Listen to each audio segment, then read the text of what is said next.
Berdasarkan data jumlah tindak pidana dan penyelesaian tindak pidana di Polsek Talang Ubi, Kabupaten Pali di tahun 2017, kasus tertinggi berada di wilayah hukum Kecamatan Talang Ubi, masih meliputi tindak pidana 3C dan narkoba. Kapolsek Talang Ubi, Kompol Suwardiman menjelaskan, di tahun 2017 jumlah pidana yang masuk sebanyak 111 kasus dan paling tinggi meliputi curas 18 kasus, curat 25 kasus, serta narkoba 16 kasus, dan disusul kasus penganiayaan, penipuan, dan Undang-Undang Perlindungan Anak. Dari jumlah tindak pidana yang masih cukup tinggi ini, keberhasilan jajaran Polsek Talang Ubi dalam menyelesaikan tindak pidana sepanjang 2017 cukup baik, yakni sebanyak 104 penyelesaian. Kalau untuk jumlah kejadian perbandingan jumlah kasus tindak pidana yang terjadi 2017 mengalami penurunan jika dibandingkan kejadian 2016.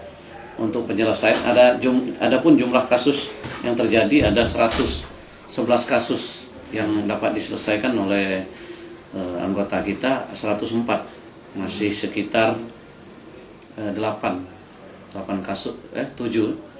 kasus yang masih lidik, yang masih perlu kerja lebih keras lagi untuk dapat diungkap, yang menjadi atensi pimpinan dan dari Pak Bupati juga atensi juga untuk kasus narkoba. Sementara itu, Ketua DPRD Kabupaten Pali, Sumarjono, mengapresiasi kinerja aparat kepolisian yang berada di Kabupaten Pali. Ia berharap kepada seluruh personil kepolisian agar dapat meningkatkan upaya dalam mengatasi semua bentuk kejahatan yang kerap terjadi. Ketua DPRD Pali juga menghimbau kepada seluruh masyarakat di wilayah Kabupaten Pali agar dapat bekerja sama dalam meningkatkan ketertiban, kenyamanan, dan keselamatan di lingkungan. Hal ini bertujuan guna menurunkan tingkat kriminalitas.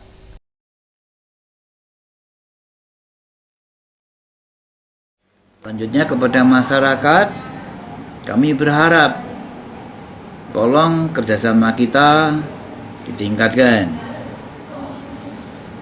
Kalau ada hal-hal yang mengganggu ketentraman masyarakat, dilaporkan kepada kepala desa atau kepada lurah, selanjutnya kepada camat dan kepada aparat penegak hukum. Boris Simbolon, Sriwijaya TV.